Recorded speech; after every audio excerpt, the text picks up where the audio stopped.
Sir, totoo ba? Has she surrendered? And actually, is that a surrender? Kasi wala pa namang arrest warrant. Confirm po, kaninang umaga po, she voluntarily surrendered to the FBI. Okay, she turned herself into the NBI. Pero yun nga, I was saying Yes, na as far as I know, as far as we can tell, wala pang nalalabas na arrest warrant against her. So what will be her status? Visitor sa NBI. Visitor sa Pag NBI. lumabas, pag lumabas na po pag lumabas na po yung warrant of arrest, ang gagawin lang ho ng NBI, magre-report na lang ho sila sa korte kung sino nag-issue ng warrant of arrest. So she will stay with the NBI until mailabas ang warrant of arrest. That's what you're saying po? Until and unless yung warrant of arrest ay mailabas, wala pa siya sa voluntary custody ng court. But that means also that she can come anong dahilan kung bakit siya nag-surrender? Kung wala kagaya po nung sinasabi ko, kagaya po nung sinasabi ko, nung una pa, wala naman silang tinatago. Panto sila, willing naman ho silang makipag-cooperate sa ganyang legal na proseso. Kasi wala naman ho sila tinatago. Attorney, may relasyon ba to sa sinabi ng Presidente na sila ay huhulihin na? Ay, wala po, sir. Gumawa man sila ng tracker team or whatever. Kasi kung talagang meron silang balak lumabas ng bansa noon pa. Bakit wala siya sa Kwan, attorney? Wala siya sa Senate custody. Di ba yung asawa niya nasa Senate? Iba po yun, sir. Na-contempt po kasi yun, si Sir Terry. Okay. Walang problema legally so far itong si Sar Diskaya. That's what you're saying. Wala po. Pero pumunta na po siya sa NBI. Kasi nga po, bilang abogado, baka nga naman maglabas ng warrant of arrest ang korte. So, at least nandun na siya. Nag-walk-in na siya, attorney. Nag-walk-in. Ganun na rin po, ma'am. Kung yun ang pagkakaintindi po natin, ma'am. But in attorney, kumusta yung nila, ang financial situation nila? Kasi ang pagkaalam namin, marami ng assets nila ang frozen. Tapos yung mga kotse nila, dinidispose na. Kumusta po yung situation ng mag-asawa ngayon? Medyo financially constrained na po sila. Alam niyo naman, naunahan sila ng freeze order po, ma'am. Ano yung status niya, attorney, as a possible witness? As a state witness? In play pa rin ba yun? Sir Ronald, depende po yan sa prosecution, sa estado po, kasi sila po naman po yung nakakaintindi kung i-utilize sila para makatulong sa prosecution po ng mga akusado. Kung may direct at material po yung testimony nila, prosecution po ang makakapag-sabi niyan. Anong legal status nung pag-freeze ng kanilang accounts at yung pag-confiscate assets like luxury vehicles? Normal po kasi yan, Sir Ronald, na pag may mga anomalya kasi, pumapasok po ang AMLA talaga. So, nag-a-apply sila ng freeze order sa Court of Appeals para hindi muna mailabas or ma-depositohan yung mga accounts po. Pero attorney, what you're saying basically is that the couple, they are very willing to cooperate with the government, with the prosecutors. Is that it? And they are still angling for becoming state witnesses. Sir, kasi sa state witness kasi, prosecution po talaga ang banyan. Yes, sir. Yes, sir. Nag-try po kami dahil sinabihan po kami ng Senate Blue Ribbon before. Pero marami po kasing mga requirements at paiba-iba yung mga gusto nilang mangyari. Napagod na rin po yung mag-asawa. Biruin niyo po, sila yung pinakaunang whistleblowers. No? Pinangalanan nila ang 2 undersecretaries, 7 congressman, DE, RD, ADI. Pero ngayon po, sila po ngayon yung ikukulong. At yung mga umamin po na may ghost projects, sila po ngayon yung gagawin nilang state witness.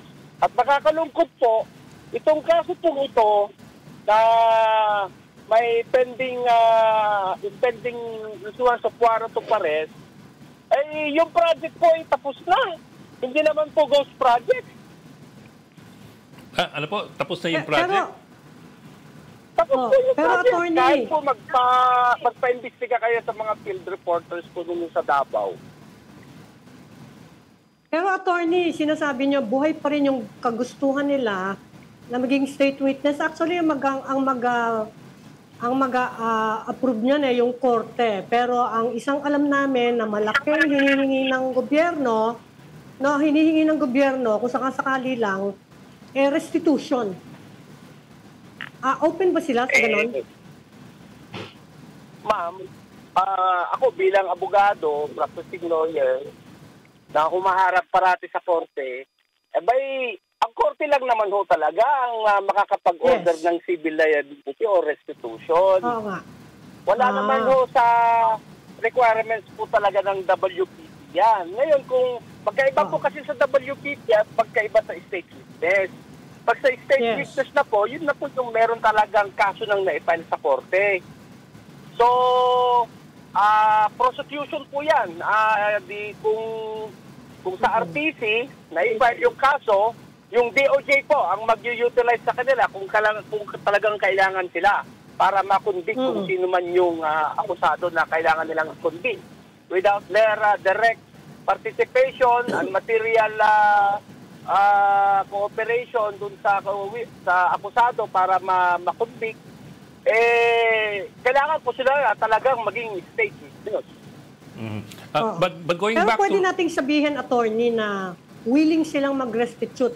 Kasi yung korte, hihingin din naman yung recommendation ng prosecution. In this case, yung ombudsman siguro, or yung National Prosecution Service. Sa tingin nyo, yung mag-asawa, willing naman kung sakasakali na hingin nga ng korte na mag-restitution?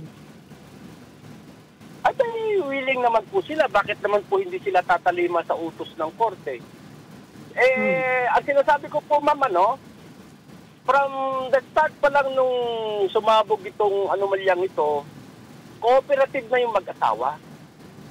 Oo. Until now, medyo umayaw lang po sila sa WPP kasi napakaraming kondisyon, paiba-iba. When you say, sir, maraming kondisyon, can you be more specific? Ano po yung, deal breaker sa kanila as far as conditions were concerned? Yung una po, yan yung sinasabi nilang restitution. Hindi naman ho malinaw kung magkano yung i-restitute. Kasi yung mga pera naman po ng mga diskaya, legal po yan, galing po yan sa gobyerno. Ang mga pinanggalingan po yan, galing lang lahat yan sa land bank kasi nanalo sila sa mga bidding. So, wala naman po sinasabing amount. Okay. Yes, sir. So you're saying all their money that they've earned, that's all legal? Siyempre, sir. Kasi galing yan sa napanalunan nila sa bidding. Yes, sir. Yes, sir. Lahat po dumaan yan sa proseso under 9184 procurement law. Well, sir, also at the same time... So, by semblance of legality, it's only the court who can declare it illegal. Pero since galing ho lahat ang mga naipon nilang pera sa procurement, sa pagsali sa mga bidding, ang presumption po niyan, legal na legal ho yan. Kasi galing ho sa cheque ng gobyerno yan eh. Hindi naman ho nila dinekwat lang yan na tapos inilagay sa bangko. What about allegations of ghost projects, sir? Naman po yan, sir. What about the allegations of ghost projects? Wala ho silang ghost projects nga po eh. Wala po silang ghost projects. Yan ang mapapatunayan natin. Yan hong kaso ngayon na mayroong impending warrant of arrest ang si Ma'am Sara Diskaya. Abay, tapos po yan proyektong yan. Actually, yung mga dokumento po na isinabit ng mga public correspondence na coming from DPWH Davao Occidental, hindi ho kinonsider yan ng ombudsman. Pero tapos po yung project. Pero attorney, bakit sila nagtetestigo na may mga kongresista na humingi sa kanila ng mga kickback at binigyan nila. Kung walang anomalya yung kanilang mga proyekto, ano yun? Charity lang nila sa mga kongresista? Ay, Sir Ronald, ikaw naman po ang lumagay sa kalagayan nila. Nanalo na sila. Okay? Yes. Bakit ginigipit sila? Sir Ronald, sa kwan kasi, sa aktual na senaryo po talaga, nangyayari po talaga yan, sir. Parang kumbaga sa kwentuhan, parang malabong mangyari. Pero nangyayari po talaga yan. Marami hong nangyayaring ganyan talaga na merong talagang humihingi. So, anong tawag doon? Pangungutang po yan. Anong sa tawag? mga kontrapista. Kaya nga, anong tawag doon? Regalo? Anong tawag doon? I think, sir, si Ronald's saying na isn't that bribery? Di ba kasalanan yon? Sir, Kahit nangyayari. Kagaya nga ng sinasabi ni Sir Curly sa Senado at saka sa Kongreso sa lower house, napipilitan siya kasi kung hindi naman siya oo sa kagustuhan ng humihingi ay hindi po uhusad ang proyekto. Ganun po yun. Okay, sir. Maging realistic lang po tayo, wag po tayong maging bulag. Yes, sir. Kasi nangyayari ho talaga yan. Okay, sir, I understand, sir. Kung sakasakali, yun ang iti-testify nila, no? Kung sino yung Ganun nga mga po, ma'am. binigyan nila. Ganun po yung testify nila, ma'am. Sa ICI, talagang ibinigay nila lahat ang detalye. Kaya kung maalala niyo po, nung na-ambus interview ako sa ICI, talagang nag-tell all ho sila lahat doon, pati numero ng mga bagmen, mga congressman, sino yung mga pinapapunta ng mga congressman dyan. Nakalista ko lahat sa ICI records. Pero di ba, attorney, kaya nga nila gusto maging state witness ay para immune sila from suit. Dahil alam nila ay pwede silang kasuhan sa pagbigay ng mga kickbacks. Dahil kahit sabi nyo nga, nangyayari talaga yan, hindi naman tayo bulag sa mga nangyayari na yan, may nalabag na batas. Bilang abogado po, meron talaga. Meron talaga. Kaya lang po, kung kayo po yung lumagay sa kalagayan po nila bilang kontratista. Hindi po ako malalagay sa sitwasyon na gano'n. Hypothetical lang po, Sir Ronald. Hypothetical lang po. Kwentuhan lang. Talagang ganyan ho ang nangyayari. Ngayon, kung i-utilize po sila ng gobyerno para maging state witness, willing naman po sila, Sir Ronald. Sir, medyo atasan ng konti. I understand where you're coming from. What you're trying to say to us, if I get you right, is napipilitan lamang silang magbigay ng pera sa mga humingi para lang umusad ang proyekto at para makuha na yung kontrata. If I'm getting you right, that's what you're saying. On the other hand, let me put it this way din po. How are they able to earn that much money if they have had to pay a large percentage of the money paid to them by the government to build or implement these projects without scrimping or without making substandard projects? Kasi ang laking halaga po ng binibigay, taminado naman po sila doon, and they're still able to make money. So the money has to come from somewhere or the money has to be taken out of somewhere. Sir, sa unang tanong mo, sir, medyo mahaba, no? Yes, sir. Sagutin ko yung unang tanong mo, Sir Ed, ano? Yes, sir. Ano na ba yung unang tanong mo? Talagang, kagaya ng sinabi ni Sir Curly, sa mga testimonya niya sa Senado, sa House, talagang napipilitan sila, okay? Napipilitan talaga silang magbigay. Kasi nga, humihingi. Okay, kung hindi ka naman humingi, mababala ang proyekto. Opo. Now, kung bakit nakakapagbigay sila, saan sila kumukuha? Tandaan nyo po ang before nung hindi pa sila nag-divest sa ibang mga korporasyon, 10 quadruple A yan, sir. Bihira po ang quadruple A na kontratista dito sa Pilipinas. Okay? So, nung hindi pa sila nagda-divest, talagang nakakakuha ho sila kasi mataas ho yung net financial contracting capacity nila.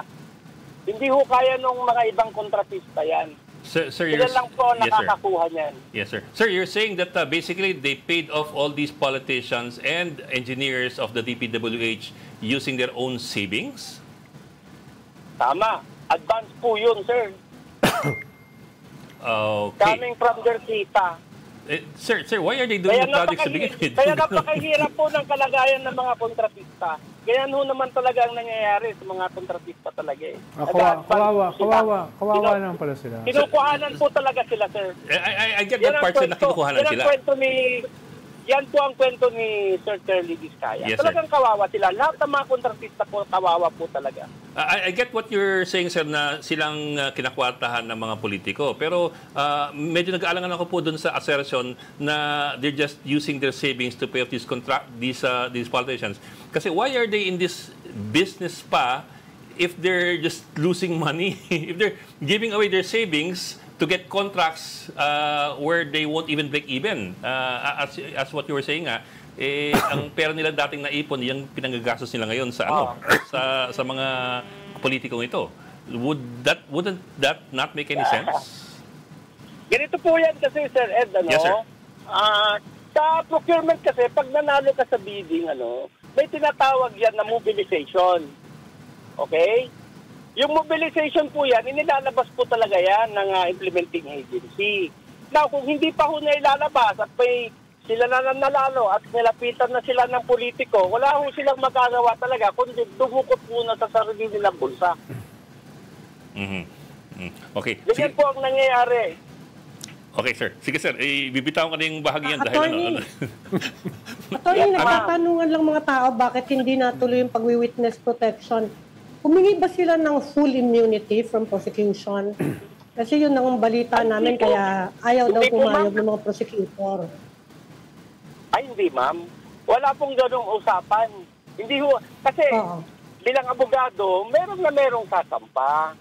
Alam naman po nila yan. Hindi ho kami humihingi ng blanket immunity. Malabo po yun sa katotohanan. Baka meron lang nagpa-press release po. Pero malabo po yun sa katotohanan, ma'am. Ako bilang abogado nila, malabo po yun sa katotohanan. So, pero attorney, merong sasampa po yan. So, now, attorney, pag may sumampa po, that's the right time that the government will utilize them para mapin down nila kung sino talaga yung may kasalanan. Ganun po yun. Attorney, kung hindi kayo humihingi ng blanket immunity, saang immunity kayo humihingi? Anong klase? Kung material po, kung relevant po yung testimony nila doon sa kaso na ipapal sa kanila, na may mga kasama po silang mga akusado. So kung sakasakali, attorney, pampababa lang ng kaso nila, no? Kung mag-state witness sila, pampababa lang ng culpability. Ganun po siguro, ma'am. Mamimitigate lang po. Oo. Saka can we put a price tag kung sakasakaling magre-restitution? Halimbawa, mga hanggang 10 billion pesos, willing ba sila? Ay, di ko alam kung meron po silang ganung kalaga, ma'am. Oo. Basta kung meron po, may utos po ang korte, susunod po sila. Kagaya ng ginagawa nila ngayon dahil hanggat nung wala pang kaso, naka-attend naman po parati sila sa hearing. Sir, in the meantime na wala pang arrest warrant na lumalabas that we know of, I'm talking about Sara Diskaya, of course. Sara Diskaya is going to stay with the NBI, in the custody of the NBI. Is that what you're saying? Indefinitely? Opo. Dalawa po sila. Yung pamangkin ni Sir Curly, si Maria Roma Angeline Diskaya Rimando, nasa Pasig City naman po, kay Chief of Police Hendrix Mangaldan. Yung po yung kliyente ko, tinawagan po niya ako kagabi. Gusto na niyang mag-voluntary surrender, kaya tinamahan ko po kagabi. At hinarap ko po kay Colonel Hendrix Mangaldan ng Chief of Police ng Pasig City. At makagandahan po niyan, si Ma'am Roma, sinurrender po niya yung Philippine passport niya. Okay. Pero attorney, huling tanong, mukhang ang Yes po, Sir Ronald. mukhang ang sinasabing ikakaso sa kanila ay falsification of malversation with falsification of public documents. Non-bailable yan. Anong magiging legal recourse nyo dyan? pwede pong wag ko muna sabihin. Okay. Okay. Pahabol lang, attorney. With all due respect, Sir Ronald. I understand.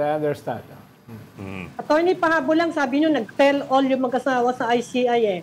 Sino po yung pinakamataas na ranggong tao na implicate nila doon sa kanilang tell all? Dalawang USEC po. Yung nasa affidavit po nila. Nasabi na. Wala na mas mataas Nagayos pa. naman. Lahat po yun. May mga pangalan ng bagman, phone number, saan ang pick-up time, saan ang pick-up place. So wala talagang senador, attorney na involved. Oo. Hindi Walang po senador. senator at congressman. Ay, wala po. Wala po. Yan naman po ang talagang nilinaw ko kay Sir Curly kung meron talaga. Ang sabi niya, wala talaga. Okay, maraming salamat po for joining us this afternoon. Attorney Cornelio Samaniego III, ang spokesperson po ng mga kontratistang si Sara at si Curly Discaya. Thank you, sir. Mabuhay po kayo, Thank sir. you, Salamat. attorney.